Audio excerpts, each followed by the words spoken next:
Good morning friends, मैं Vikram Singh Tomar, director Tomar academy Pune और पूर्व बैंक अधिकारी यूको बैंक। आज हम कुछ 15 क्वेश्चन हैं जो बहुत जल्दी से सीखेंगे और ये वो 15 क्वेश्चन है जो हर बार एग्जाम में लगभग पूछे जाते हैं। आशा करता हूँ कि इस बार भी एग्जाम में इन्हें आना चाहिए।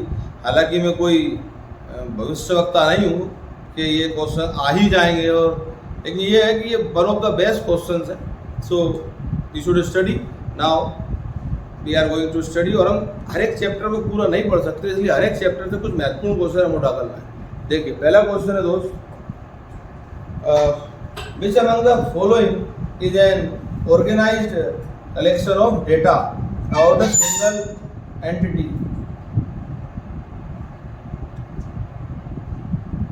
Do not do this.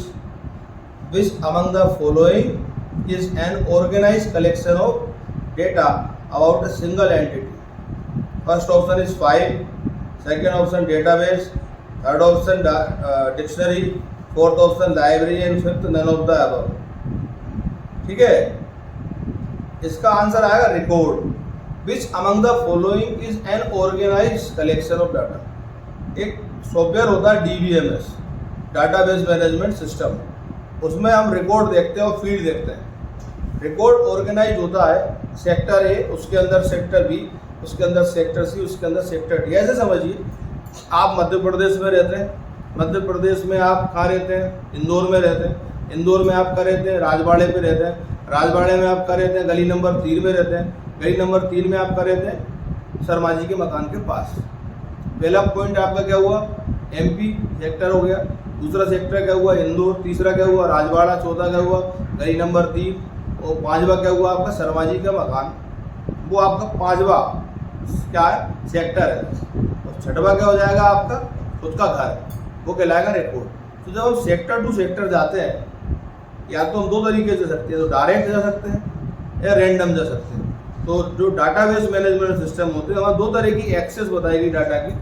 Random access माने जैसे आपने अपना DVD प्लेयर देखा होगा, अपन कार में चलते हैं तो अपन को कोई गाना लगाया, अपन को पसंद नहीं आया तो अपन डायरेक्ट 15 नंबर का गाना लगा देते हैं। या मान के चलो हम टेलीविजन देख रहे हैं, हम न्यूज़ सुन रहे हैं, तो न्यूज़ सुनते सुनते हम बोरियत हो गई तो हमने इंटरटेनमेंट चैनल लगा या मूवी चैनल लगा दी। तो क्या रैंडम एक्सेस है। मैंने कंप्यूटर की मेमोरी जानती है चैनल के माध्यम से कि अब जो यूज़र है ना, वो उसको न्यूज़ पसंद नहीं है, वो क्या ये कर रहा है? इंटरटेनमेंट चाहिए उसको। समझ में आ रहा है? तो पहले वो आपको डायरेक्ट न्यूज़ से इंटरटेनमेंट पे नहीं ले जाएगा। जब आप मेनू दबाएंगे तो बहुत सारे उस मेनू में ऑप्शंस आएंगे, न्यूज़ के बाद इंटरटेनमेंट। तो पहले न्यूज़ के बाद आप कहाँ पे जाना पड़ेगा? Entertainment. Please look at me, I told you, this is second time. आपने सबसे अच्छा एग्जांपल देखा है टीवी का। जब हम न्यूज़ चलाते हैं और हमें न्यूज़ सुनना है तो हम क्या करेंगे? न्यूज़ पे क्लिक करेंगे तो बहुत सारे चैनल आ जाएंगे। फिर हम किसी पे भी रैंडमली जा सकते हैं, माउस क्लिक करके ना, या जो सॉरी माउस के रिमोट क्लिक करके। ठीक, यस और नो? इसी तरह पर मैं न्यूज़ तो डायरेक्ट मूवी में नहीं जा सकता। क्यों? क्योंकि मुझे वापस उस सेक्टर पे आना पड़ेगा, न्यूज़ वाले पे। फिर वहाँ से मुझे कहाँ जाना पड़ेगा? मूवी पे क्लिक करना पड़ेगा, तो बहुत सारी मूवीज खुल जाएंगी। यस और नो? या इंटरटेनमेंट चैनल पे जाना हुआ तो सब TV, सोनी TV, GT। तो पहले इंटरटेनमेंट पे जाऊँगा। This is called a random access. और एक होता है सिक्वेंशियल एक्सेस। तो जो हम बार बार जो हमें लिस्ट बोल रही है कि आपको न्यूज़ देखना है कि स्पोर्ट देखना है, तो वो क्या आपका?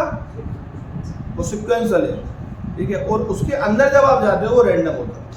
फिर आप कुछ भी देख सकते हो। या डायरेक्ट आपने 100 के बाद 112 नंबर का चैनल दबा दिया, या 5 नंबर के बाद 25 नंबर का दबा दिया, तो क्या कहलाएगा? रैंडम। तो रिकॉर्ड जो है ना, एक इंफॉर्मेशन की फील्ड होती है जहाँ पे वो पर्टिकुलर जानकारी होती है। तो क्या लिखा है वहाँ? Which among the following is an organised collection of data about a single entity. About a single entity मान तुम्हारा घर का पता। तुम कहाँ रह रहे थे? MP में। एक सेक्टर हो गया, दूसरा सेक्टर क्या हो गया? इंदौर। तीसरा क्या हो गया? राजवाड़ा। चौथा क्या हो गया?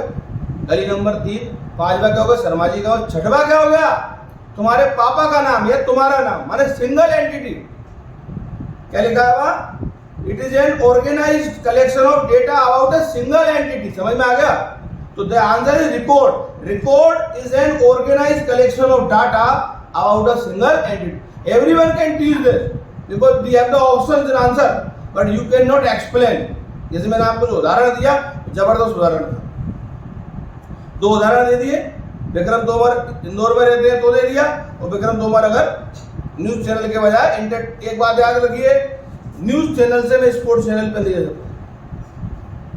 एक शर्त है कि मुझे स्पोर्ट्स चैनल का नंबर याद है, तो रेंडम हो जाएगा। लेकिन नंबर याद नहीं क्या करूंगा, पहले मेनू पे जाऊंगा, सिक्वेंशियल देखूंगा, वो चीजें सिक्वेंस से ही हैं।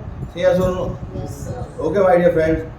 सो लोगों को लग सकता था इसमें, पता क्या, कि डाटाबेस हो सकता है, और database is a program idea. Database management system, it provide 2 types of access, direct access and sequential access. ठीक है, नेक्स्ट है, in which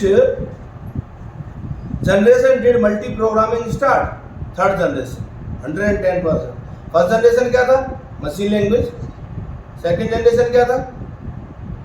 assembly language. And third generation high level language. First generation program क्या थे?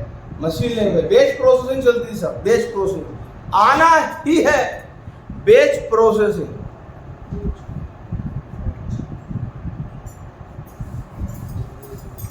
मैं बता रहा हूं आपको, ये चलता था बेच प्रोसेसिंग। बेच प्रोसेसिंग, बेच प्रोसेसिंग के बाद आ गया आपका multitasking, multi programming, multi programming. इसके बाद आ गया मल्टीटास्किंग। क्या? मल्टीटास्किंग।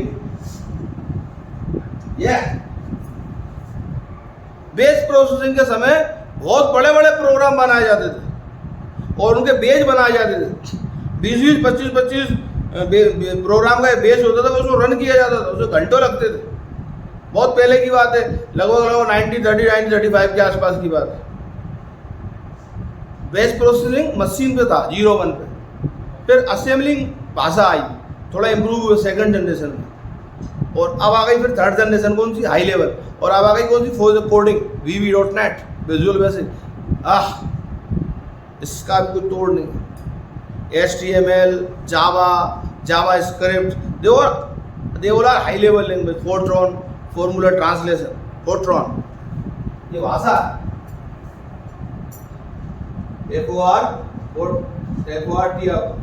Fortran, COBOL. मैं जो बोल रहा हूं ना, ध्यान रखना है इनको, ये क्वेश्चन है, ये एज इट इज छपेंगे एग्जाम में। इस पे कोई इफ और बट नहीं लगेगी, ओनली पढ़ाई लगेगी। ये पहले बेच प्रोसेसिंग चलता था, बता दिया मैंने, लंबा समय लगता था, बड़े बड़े बेच। अच्छा एक बात थी, 1 नंबर 2 नंबर लेके 25 प्रोग्राम थे। अगर 1 नंबर का प्रोग्राम रन हुआ और 6 नंबर के प्रोग्राम में कोई गलती हो गई, तो जब तक 25 प्रोग्राम रन नहीं हो जाएंगे तब तक दोबारा पर 6 नंबर की कहेंगे ये बारी नहीं है। जैसे आजकल ऐसा करते हैं ना, जो रोक देते हैं उसको, फिर दोबारा कर लेते हैं। ये नहीं था, माने एडिटिंग का काम ही नहीं था। एक बार रन हो गया तो रन ही होगा। जब तक 25 प्रोग्राम रन नहीं हो जाएंगे तब तक 6वें नंबर के 5वें नंबर जहाँ एरर थी वो दोबारा उसका नंबर आने नहीं था, टाइम कंज्यूमिंग था।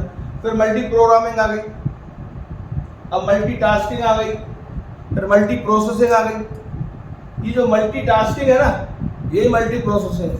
आज जमाना इसी का है। शेयर मार्केट में आप देखो मल्टीटास्किंग होती है, ठीक है। अपना जो नेटवर्किंग साइट्स है बड़ी बड़ी, उन पे भी क्या होती है? मल्टीटास्किंग। एक साथ बहुत सारे प्रोसेसर रन हो रहे हैं, पता चला कि 100 प्रोसेसर रन हो रहा है, 100 तरह की इंफॉर्मेशन को क्या कर रहा है? एग्जीक्यूट कर रहा है, सेकंड बाय सेकंड हमें चेंज करके दे रहे हैं। जैसे national stock exchange, Bombay stock exchange, America का स्टैंडर्ड पूर चार्टर, उनका नेस्डैक, दुनिया भर के जो शेयर मार्केट है वो काय का उदाहरण है? Multitasking. Multitasking, multi program, multi processing, nothing is there, they all are same. Multi processing माने जब बहुत सारे CPU एक साथ काम कर रहे हैं, मल्टीटास्किंग माने जब बहुत सारे लोग एक साथ काम कर रहे हैं, और मल्टी प्रोग्राम माने जब बहुत सारे प्रोग्रामों पर एक साथ काम कर रहे हैं। एक ही बात है ना। तो क्या लिखा है? In which generation did multi programming start? Third generation, जब C आ गई थी। C आ गई थी, C you are C student है, लेडीज तो C है, C बैकवर्ड भेद है। Who is he?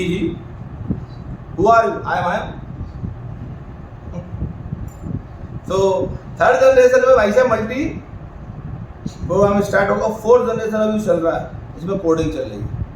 और कोडिंग कहाँ से हुई? 2 से, VB.NET से, VB.NET विजुअल बेसिक .NETworking और जावा स्क्रिप्ट। जावा गई है, जावा की नहीं है, जावा मेन्यू स्क्रिप्ट पूरा नाम है उसका। ये जो नीचे 2 भाषा लिख रही है ना, ये बाबा आदम के जमाने की भाषा है। और कौन सी? फोर्ट्रॉन। हालांकि अभी भी इस्तेमाल होती है, गणित में इसका इस्तेमाल होता है। काय में जो गणित के बड़े बड़े प्रॉब्लम्स होते हैं, जो इंजीनियर डैम वगैरह बनाते हैं ना, तो वो जो कितने डिग्री का एंगल होना चाहिए, कितना डिस्टेंस होना चाहिए, कितनी हाइट होना, कितनी विड्थ होना चाहिए, वो इसी से निकालते हैं फोर्ट्रॉन से। Formula translation. और दूसरा क्या? COBOL, common business oriented language. जितने भी आज हमारे यहाँ बिजनेस सॉफ्टवेयर बनते हैं, वो सबके सब काय मिलते हैं? कोबोल में। आज भी चलते। मैं ये नहीं कह रहा हूँ ये पुरानी जो है, पर इनका यूज आज भी होता है ना, बंद नहीं हुई। नेक्स्ट क्या है? विच of the following does exist in task बार? ठीक है, does not, sorry, I am sorry for that, I am reading an wrong question. Which of the following does not exist task bar? Task bar समझते हो? एक होता है मेनू बार, एक होता है टास्क बार। मेनू बार कहाँ पे होता है? नीचे। टास्क बार का होता है ऊपर की साइड में होता है, कि मेनू बार के ऊपर होता है? मेनू ऊपर होता है, टास्क नीचे होता है। बहुत बढ़िया जैन साहब, रोज कंप्यूटर देख रहे हो। ये ऐसे ही क्वेश्चन जाते हैं, यही आते हैं। मेनू बार कहाँ पर होता है? टॉप। टास्क बार का होता है? टास्क तो नीचे ही करोगे ना, ऊपर देखोगे कौन से में करना है। तो which of the following does not exist on in task bar? Quick launch होता है टास्क बार में। Start menu, my documents. My document तो फोल्डर है, माय डॉक्यूमेंट क्या फोल्डर है, फाइल में आता है। और address bar, I will go with C, सही कह रहा हो। माय डॉक्यूमेंट जो है ना, एक फोल्डर है, काय के अंदर आता हो? फाइल में। अरे डी डायरेक्टरी नहीं होती, डी डायरेक्टरी आप अपनी इंफॉर्मेशन को सेव करते हो काय में? कंप्यूटर में। कंप्यूटर काम करता है फाइल में, फाइल काय में जाती है? डायरेक्टरी। डॉक्यूमेंट्स में तो आ गया ना वो माय डॉक्यूमेंट, डायरेक्टरी वो होते हैं। नेक्स्ट क्या दोस्त? ये बहुत बार आया, ARPANET क्या होता है? ARPANEट एक नेटवर्क था, advance research project agency network. ARPA, advance research project. बोलो, देखो, A for advance, R for research, ARPA advance research project, ठीक है, एजेंसी। ARPA और नेट माने नेटवर्क। तुम तो ARPA को याद रखो, advance, A for advance, R लिख के बता दो सर, यार आप लिखते नहीं हो सर। ARPANET, देखो इधर, इसमें हमें इसको तो भूल जाना है, ये तो नेटवर्किंग होता ही है। Advance research project. लोग मरते कहाँ पे? प्रोग्रामिंग।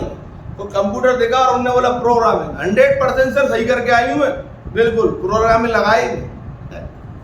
एडवांस रिसर्च की थोड़ी, प्रोग्रामिंग की थोड़ी रिसर्च होती है, प्रोजेक्ट पे रिसर्च होती है। इसको रटना है ऐसे कि रिसर्च प्रोग्रामिंग की नहीं होती, रिसर्च काय की होती? Project. Advance research project, A for agency. तो अरे यार रिसर्च कौन करेगी? एजेंसी। तो तीनों को एक दूसरे से लिंक कर दो। एडवांस को याद रखना पड़ेगा।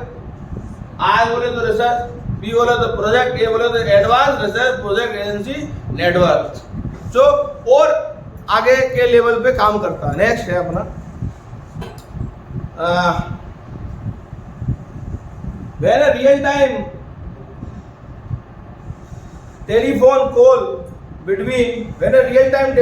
between people is made over the internet using computer is called internet telephony। Easy है, नहीं समझे आप? आजकल आप कहते हो ना वीडियो कॉल कर लो, क्या कर लो? वॉइस कॉल कर लो, नहीं समझ में आया? इंटरनेट, अपन जैसे अगर वीडियो कॉल करने जाए और इंटरनेट हमारा खत्म हो जाए, क्या बोलता है? You don't have access, please recharge. क्या बोला? क्वेश्चन क्या आपका? When a real time telephone call between people is made over the internet using computer. नहीं समझ में आया? आप अपने कंप्यूटर को हॉटस्पॉट से कनेक्ट कर लो। नहीं समझ में आया? Using computer. अरे आप समझ ही नहीं रहे यार। When a real time telephone call, आप जब वेबिनार चला रहे हो तो वेबिनार में आप बात नहीं कर रहे हो क्या? वेबिनार में क्या होता है, सामने वाला हमको देख भी रहा है और हमसे क्या कर रहा है, बात भी कर रहा है। ठीक है, वीडियो प्लस कॉलिंग दोनों हो रही है वेबिनार में। तो जिसमें कल मैं WHO पे कैंसर पे था, लाइव था, मैंने डाला उसको, I participated in webinar on cancer. So when a real-time telephone call between people is made over the internet using computer, it is called internet telephony। समझ में आ गया? ये क्वेश्चन जो है ना पुराने जमाने के, अब हम आ गए कहाँ में 4G और 5G में, ये चल रही कोई 2G 3G का किताबों में। तो हमको ऐसा लगता है हम वही काम कर रहे हैं। आप रोज वेबिनार कर रहे हो, आप जूम पे मीटिंग करते हो नहीं करते? जूम पे मीटिंग क्या होती है? आप बात भी कर रहे हो, देख भी रहे हो, तो क्या कर रहे हो? टेलीफोन कनेक्शन का इस्तेमाल कर रहे हो। अच्छा पहले क्या था, वो मोबाइल सादा वाले चलते थे, हेलो हेलो बस, कहाँ हो तुम, मैं खो गया। तो उसमें क्या था कि कुछ पता नहीं चल, हेलो हेलो कहाँ हो तुम, मैं खो गया, और ढूंढने की कोशिश मत करना। नहीं समझे? है जानदार सटा है। तो उसमें क्या होता था, दिया दीदी, ये वो डिब्बा जो होता था वो कुछ काम का नहीं था। अब हमारा जो कंप्यूटर है इसमें रैम लग रही है, इसमें माइक्रो प्रोसेसर लग रहा है, तो यही क्या बन गया कंप्यूटर। हम अपने मोबाइल की क्या कर लेते हैं, जूम मीटिंग कर लेते हैं, वो it is mini computer. I gave you the example कि mobile is a mini, but वो पापा के पास है ना वो पुराना वाला, वो नहीं, ये वाला जो तुम्हारे पास touch screen. Next, the dash menu contains the, now मैं इसको एक्सप्लेन कर देता हूँ। An internet telephony service provider ITSP, इसका ही फुल फॉर्म पूछते हैं भाई। An internet telephony service provider ITSP offers digital communication services based on voice over internet protocol. One of the best thing, voice over protocol. An internet telephone service provider TSP offer digital telecommunication services based on voice over internet protocol that are provisioned by the internet, जो internet की permission प्राप्त होती है। अगला question है, the insert menu contain the options to add symbols in a word document. ठीक है, कोई भी चीज अगर आपको बाहर से अंदर लाना है तो इंसर्ट मेनू पे जाओ, रट लो। आपको कोई सिंबल लगाना है, कोई साइन लगाना है, कोई पिक्चर लगाना है अपने डॉक्यूमेंट में, तो आपको इंसर्ट करना पड़ेगा। इंसर्ट मतलब होता है जोड़ना, तो आप इंसर्ट मेनू क्या लोगे, हेल्प लोगे। क्या लिखा है वहाँ, the insert menu is MS word, कहाँ पे होता है, MS वर्ड में, contains the symbol option that allows you to insert symbols in the document. आप अपने डॉक्यूमेंट में लगा सकते हो। अगला क्वेश्चन है हमारा, what converts high level language into machine language. सबसे पहला क्वेश्चन यही था कि जो मशीन लैंग्वेज होती है उसमें कन्वर्ट करेगा हाई लेवल पर कंपाइलर। तो what converts high level language into machine language, compiler. एक compiler is used to translate a program, change कर रहा है ना, तो ट्रांसलेट कर रहा है। तू उर्दू समझता है, मैं हिंदी समझता हूँ, और ठीक है वो पीछे वाली है ना वो दोनों समझती है। मान लो मैं हूँ विक्रम तोमर सर, मैं हिंदी समझता हूँ, गौरव सर उर्दू समझते हो, दिया जो है हिंदी और उर्दू दोनों समझती है, तो दिया कौन हो गई, कंपाइलर। दिया क्या करेगी, मेरी हिंदी को मुझसे सुन के इसको उर्दू में ट्रांसलेट कर, एल से बराबर आ रहे। तो what converts high level language into machine language, a compiler is used to translate a program written in high level language to a machine language by compiling the entire program in one go। समझ में आ रहा है, one को माने ये एक बार में compiling का, जो पुराने जमाने की परेशानी थी ना काय में बेस प्रोसेसिंग में भैया, कि वो एग्जीक्यूट नहीं होता था, एक बार गलती हो जाए तो ये एकदम से कर देता कंपाइलर। अच्छा इंटरप्रेटर क्या होता है, जो होता है वो क्या करता है, वो स्टेप बाय स्टेप करता है। दोनों हाई लेवल के प्रोग्राम है। Compiler is also high level program that converts high level language into machine language. मैं कन्वर्ट बोलता हूँ, वो ट्रांसलेट बोलते हैं, बात एक ही है। कन्वर्ट माने बदलना, अनुवाद, ट्रांसलेट माने अनुवाद, बदल रहा है ना, बात एक ही है, शब्दों को ना पकड़े। इंटरप्रेटर ये भी एक हाई लेवल प्रोग्राम, मशीन नहीं है। तो मैंने तब भी बोला था कंपाइलर और इंटरप्रेटर मशीन नहीं है, ये हाई लेवल प्रोग्राम है जो हाई लेवल लैंग्वेज को मशीन लैंग्वेज बदलते हैं। और इंटरप्रेटर क्या करता है, पहले एक स्टेप पढ़ेगा, फिर उसको कैलकुलेट करेगा, फिर दूसरी पढ़ेगा, फिर तीसरी पढ़ेगा, 10 स्टेप 10 पढ़ेगा और फिर अनुवाद करेगा। लेकिन उसमें टाइम ज़्यादा लगता है, लेकिन एक्यूरेसी 100% होती है। कंपाइलर एकदम से पूरा पढ़ेगा और पूरा फेंक देगा, लेकिन अगर एरर होगी तो देख नहीं पाए। तो अपनी सुविधा के हिसाब से काम करो। ज़्यादा वर्कलोड है, कंपनी बड़ी है, विप्रो है, ITC है या TCS है, तो फिर वो वहाँ कंपाइलर ही चलेगा। इंटरप्रेटर के ज़माने हैं एफिशिएंसी के लिए। Next, the union operation performs the set union of two similar structure tables. ये टेबल में कमांड होती है यूनियन ऑपरेशन, ठीक है, सिर्फ टेबल में ही होती है। टेबल का मिलता है फॉर्मूला बार में, तो सॉरी फॉर दैट, फॉर्मेट बार में। इंसर्ट टेबल, इंसर्ट मेनू में जाओगे या फॉर्मेट में जाओगे, दोनों में फॉर्मेट करके आप नया टेबल बना सकते हो। इंसर्ट में आप डायरेक्ट टेबल डाल सकते हो, टेबल बार अलग से दी गई उसको, ठीक है। तो क्या बोल रहा है, the union operation performs a set union of two similarly structured tables.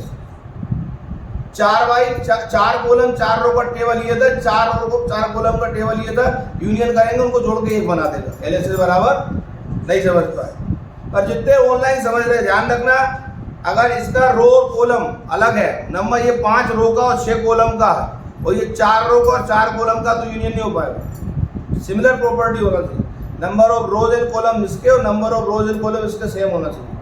लिखा भी नीचे, union operation performs a set union of two similarly structured tables.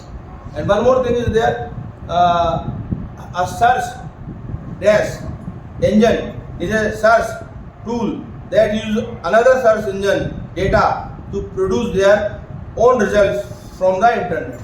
वैसे तो गूगल को सब जानते ही, वहाँ लिखा ए मेटा सर्च इंजन, बोलो ए मेटा सर्च इंजन, नीचे लिखा एक्सप्लेनेशन देखिए, अ मेटा सर्च इंजन और aggregator is a search tool. ये इंजन नहीं होता, ये एक टूल होता है। टूल माने एक तरह का सॉफ्टवेयर, हार्डवेयर नहीं है,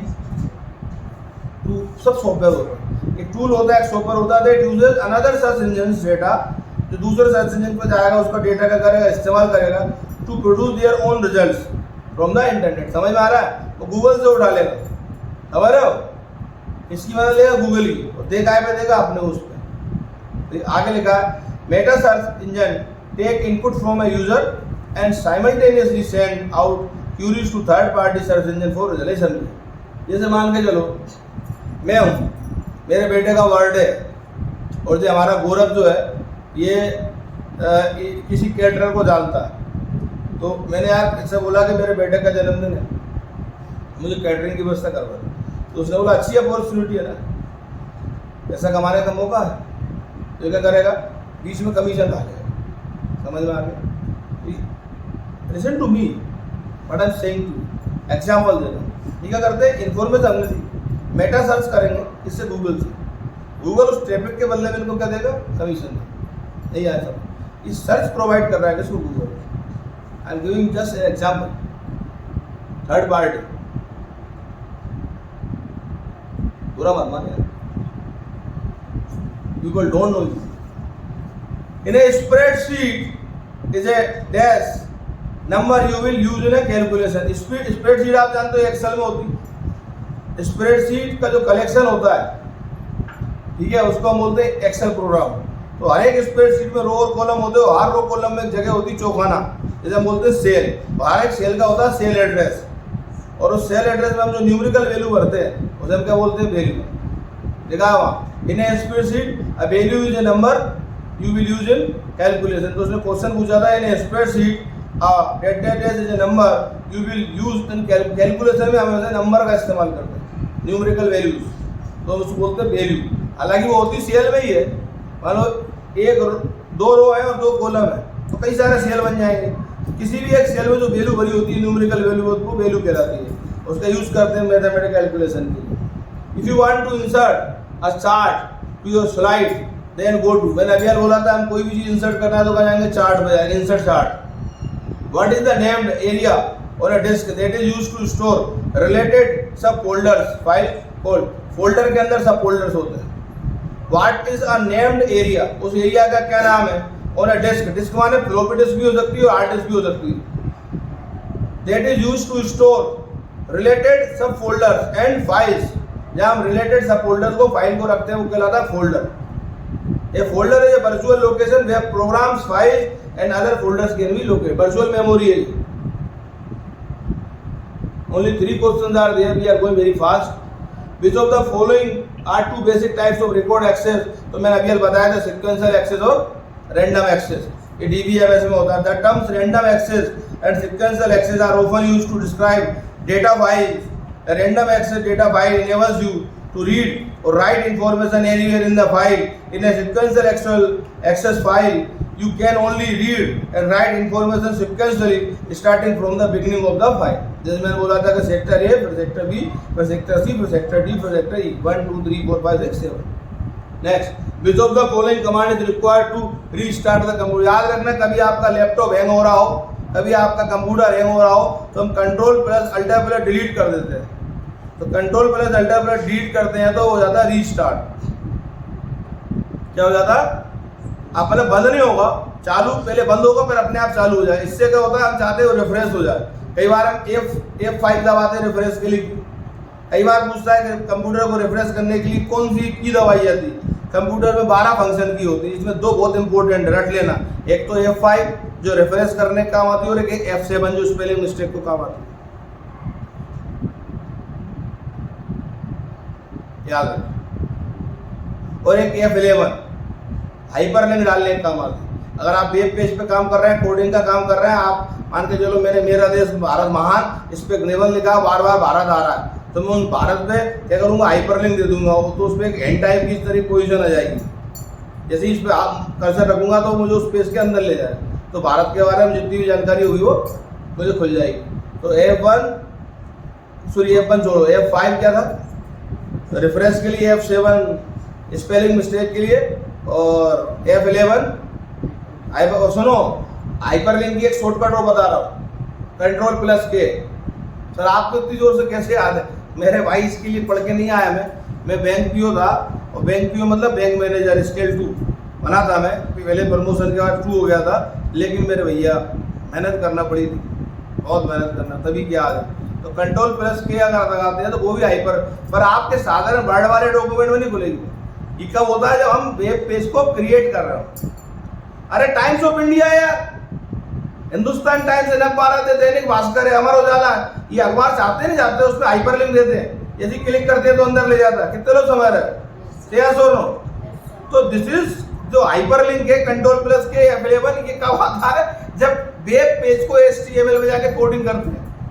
और HTML की कोडिंग कौन सी है? Visual basic dot networking VB.net। पता नहीं कितने क्वेश्चन निकले। नेक्स्ट क्वेश्चन है, which of the following is a computer, which of the following is a collection of programs that controls how your computer system runs and process information। याद रखिए, operating system is the biggest thing. Operating system आपके computer की जान है। जब आपके computer को inbuilt किया जाता है तो उसकी हार्ड डिस्क में उसकी जो परमानेंट मेमोरी होती है, रैम रोम, ठीक है, तो उसमें हम इसको स्टोर कर देते हैं, इंस्टॉल कर। जब आप कंप्यूटर स्टार्ट करते हो तो हिंदी मीडियम के बच्चे ज़्यादातर बोलते हैं सर ये जो कंप्यूटर स्टार्ट करते हैं बहुत सारी ABCD लिखी आती है। ABCD mean instructions. जैसे हमने अपने घर पे कंप्यूटर को स्टार्ट किया तो इंस्ट्रक्शंस आते रहते हैं। वो इंस्ट्रक्शंस क्या, कमांड्स है, काहे की ऑपरेटिंग सिस्टम की, ठीक है, जो कहां पर है, हमारी प्राइमरी मेमोरी, रैम और रोम दोनों से सेव होती है। पर रैम क्या होती है, रैंडम एक्सेस मेमोरी है, वर्चुअल है, लेकिन रोम क्या होती है, परमानेंट मेमोरी होती है, रीड ओनली मेमोरी, इसलिए हम उसमें सेव कर देते हैं। अगर ऑपरेटिंग सिस्टम काम करना बंद कर दे तो पूरा सिस्टम आपका हैंग हो जाएगा, काम नहीं करे। वो ये देखता है कंप्यूटर स्टार्ट होने पर कि आपके जो फिजिकल डिवाइसेस हैं, printer, monitor, scanner, joystick, web camera, ये काम कर रहा है कि नहीं कर रहा है, आपका सॉफ्टवेयर काम कर रहा है कि नहीं कर रहा। I think so operating system is the answer. And operating system, ये सिस्टम सॉफ्टवेयर, ये system software, why they are permanent, paper में पूछ सकते हैं कि सिस्टम सॉफ्टवेयर का होता है ऑपरेटिंग सिस्टम, क्योंकि कंप्यूटर को इंस्टॉल करते समय उसकी मेन मेमोरी रोम में इसको इंस्टॉल किया जाता है। No one can delete it, neither we can add it, ना हम बना इसमें डिलीट कर सकते हैं ना ऐड कर सकते हैं। तो operating system is a system software that manages computer hardware, सारे हार्डवेयर करेगा, software resources and provides common services for computer program. आज 2 वीडियो आज शाम तक अपलोड हो जाएंगे कंप्यूटर पर। मैं आशा करता हूं कि आपको बहुत हेल्प करेंगे। पढ़ते समय सीरियस होना चाहिए, पर थोड़ा जोलीनेस भी होना चाहिए। हंसते रहो, हंसाते रहो और पूरी मेहनत करो ईमानदारी के साथ। जो लोग मेहनत करते हैं परमेट उन्हें सफलता जरूर मिलती है। जैसा कि मैंने तुमसे कहा था कि लक दुनिया की सबसे महत्वपूर्ण चीज़ है, और याद रखना जब तक हमारे पास माँ है, हमसे बड़ा लकी आदमी संसार में कोई हो नहीं सकता। अपनी माँ को भगवान से ज़्यादा प्यार करो, अपने पिता को भगवान ज़्यादा प्यार करो, अपने गुरु को भगवान ज़्यादा सम्मान दो, तो ये साक्षात भगवान है। वो तो तुम्हें तस्वीरों मूर्तियों में दिखाई देते हैं। बड़ा दुख का विषय है, लोग मंदिर जाकर, मस्जिद जाकर, चर्च जाकर सिर झुकाते हैं, अच्छी बात है, मुझे भी, और मैं भी रोज़ जाता हूँ, लेकिन वो भगवान हमें मूर्तियों में दिखाई देते हैं, जबकि 3 भगवान हमारे जीवन में सदैव होते हैं, माँ, बाप और गुरु। इसलिए इनका सदैव सम्मान करो और यही आपका लक बनाता है। याद रखो, जो दिन गुरु ठान लेता है कि मुझे इसका सिलेक्शन कराना है, साम दाम दंड भेद से, इसका मतलब पैसा देके नहीं, वो अपनी पॉजिटिव ऊर्जा अपनी प्रार्थनाओं में शामिल कर ले। और जब कोई हमें अपनी प्रार्थनाओं में शामिल कर ले, याद रखो हमसे ज़्यादा खुशनसीब कोई नहीं है, हमसे ज़्यादा लकी कोई नहीं है। मैंने ऐसे ऐसे लोगों के लिए प्रार्थना की थी, जो लोग कभी जो फुली होती है ना पॉपकॉर्न, उसका ठेला लगाते थे, पान की दुकान करते थे, कुछ लोग मजदूरी करने जाते थे और आज वो अधिकारी बने बैठे हैं। तो मेहनत करो, आपके माँ बाप और आपका गुरु ही आपका लक है। Thank you so much. मिलेंगे अगले वीडियो में। जय हिंद, वंदे मातरम।